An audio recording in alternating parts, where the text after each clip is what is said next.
Are teachers in the United States really that underpaid? In some places, they are dramatically underpaid. In some places, regardless of their pay, they must, or they feel they must, purchase supplies out of their own pockets because the general budget for their school is not great. There are places where teachers make very good money, but they tend to be places that are very expensive to live, so it's kind of a wash. There are thousands of school districts in the country, and they are each broadly allowed to do as they see fit. I know teachers that make around $35K, and I know teachers making over $100K. Depends on the district. But I think it stands fairly common for teachers to be very undervalued, both in terms of pay and how they're treated by parents and administration. There is no United States teaching system. There are 50 states, with about 13,500 separate school districts. Yes, some of those districts pay teachers very little, especially when they are new. There are some districts, by me, that pay experienced teachers more than $90,000 per year. One school district in Iowa is offering a one-time bonus of $50,000 for teachers to put off their retirement by one more year. Teachers in that school district top out with a salary of about $70,000. That's like an extra year's pay. Of course, the IRS will grab a large chunk. School district budgets depend on local property owners and voters. The local taxes fund the schools, so richer areas have better equipment. The budget is voted on by the local voters. Voters can deny funding increases. 2. I was a teacher for 4 years. Put my blood, sweat, and tears in it. I had to Uber during the summers to make extra money for my classroom. Between the really abusive administration and the fact that I could barely afford anything, I had to leave. Basically, schools don't make money directly. They cost money. But it's hard for politicians to see the value of schools since they don't directly make profit. So that makes it easy for politicians to undervalue schools and to not think about how important they are. In the Gulf South, my girlfriend is an elementary teacher. Makes mid-upper 30s and works about 4 to 5 hours every evening on prep grading. Usually loses about 1/4 of the weekend to the same. Plus all the supplies she has to pay for that the school doesn't supply. I'd say quite underpaid. A full-time substitute teacher in Southern California in 2008 was $18,000. Source: I was a sub for a while. Not enough to live on. Yes, several teachers I know have to have a second job. My mother has been teaching special ed for 2 decades. She just got bumped to $50K per year. My wife is a teacher. She started at around $32,000 per year, and we bought a lot of the supplies for her students. She now has a master's but still makes less than $60,000, which is less than I make with zero college. In my opinion, for what teachers do and deal with on a daily basis, they are highly underpaid. We do pretty well overall between the two of us, so we haven't had to sell plasma yet. Just politicians trying their best to break the public school system in order to promote privatized schools. School districts are funded by their local property taxes. Wealthy areas have supplies, well-paid teachers, giant track and football fields, etc. Economically disadvantaged areas have economically disadvantaged schools. They often don't have funding for sports and arts programs the poorer districts can't pay as well, and often rely on desperate or first-years teachers. My last neighborhood was relatively poor, and they had a drop-off point all year for people to, hopefully, donate school supplies. Many churches and community organizations also try to collect supplies for schools. That's not a thing that needs to happen in a wealthy area.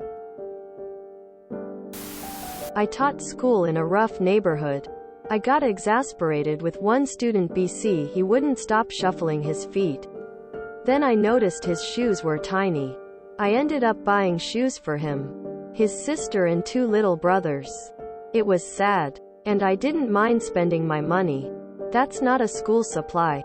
But it did make me a little frustrated that I spent money on actual school supplies like maps and scientific notebooks. I'm a Texas teacher. 20 plus years. Salary is $70,000 per year. I don't necessarily feel underpaid due to my contract being around 185 days per year. I can't remember the exact number of days. I will say that it is way more stressful than in the old days. But I just try to leave ASAP every day and let the little things roll off my back. I just quit teaching this year.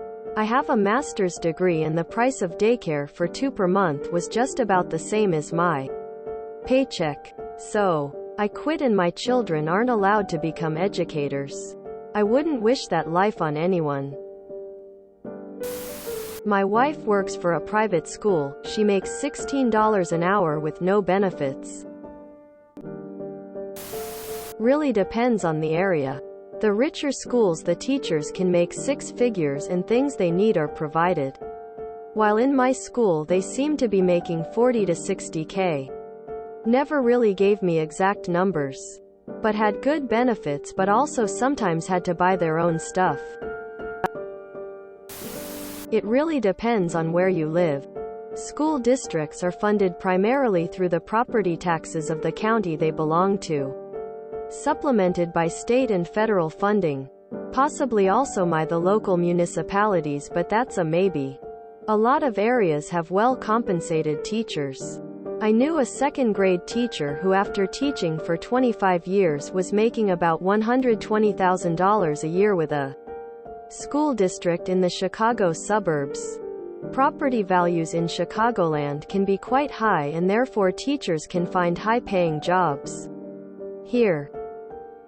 If you go 40 miles north or south of Chicagoland, pay will be abysmal as taxes are just not able to fund proper pay. It is up to these counties to vote to raise taxes to better fund their schools, which they likely will not.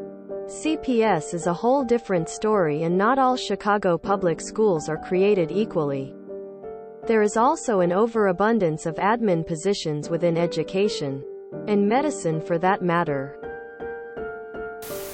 I honestly feel like at times, they can get away with paying teachers inadequate wages because it's their passion. So it's not really work. But almost every teacher I knew had a 2nd and 3rd job to keep afloat. As other posters said, after X amount of years they can make 70K 90K, but they're basically close to retirement age by then. It depends where you live. I'm in New Hampshire in my 10th year teaching, and my salary is about $56,000. I wouldn't so much say I'm underpaid as I am overworked. The difference is that I make enough to live comfortably and cover all necessary expenses in bills. But the actual day-to-day experience in the workplace is mentally and physically draining. Like yesterday, I was in the middle of explaining latitude and longitude to 5th graders, and a kid just decided that was a good time to chuck a metal clip and have it hit a girl right smack in the middle of her forehead. I'm the only adult in the room, so I have to pause my lesson and console this little girl with tears streaming down her cheeks, and then fill out a behavioral write-up form and hand it to the clip flinger as I boot him out of the room for a visit to our behavior specialist. I only have these kids in my classroom for 55 minutes each day. So while this incident may take a mere 5 to 10 minutes to handle, that still takes out a sizable chunk of instructional time, and I then have to work to get everyone back on track. Don't get me wrong. I love teaching and there's nothing else I would rather do. Would I like more pay? Sure. Who wouldn't? But what I'd like more is to see schools hiring more support staff, guidance counselors, and social worker types to better manage the workload. If you enjoyed this video, please check out our playlists full of similar content. Epic Ericast is like doom scrolling for your ears. Please like, share, and subscribe.